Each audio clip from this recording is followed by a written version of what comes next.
কে বানাবো সন্ধেবেলা পাটিসাপটা। তার জন্য দেখো দুধ, ময়দা, অল্প পরিমাণ জল ও স্বাদ মতো লবণ দিয়ে একটা ব্যাটার বানিয়ে নিয়েছি।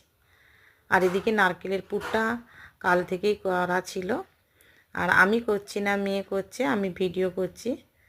তো সব কিছু রেডি। এবার একটা ফ্রাই প্যান বসিয়ে দিলাম, তারপরে ঘি ব্রাশ করে দিয়ে এইভাবে ডাবুতে করে ব্যাটারটা এইভাবে ফ্রাই প্যানের মধ্যে দিয়ে দেব, গোল হয়ে যাবে। আর এদিকে নারকেলের পুর নিয়ে ছোট্ট একটা চামচে করে এইভাবে লম্বা করে দিয়ে দিতে হবে, দিয়ে তারপরে খুন্তি দিয়ে এইভাবে উল্টে দিতে হবে। পাটিসাপটা অনেক রকমই হয়, মানে সুজি ময়দা দিয়ে হয়, শুধু এই যে ময়দা আর দুধ দিয়ে করেছি।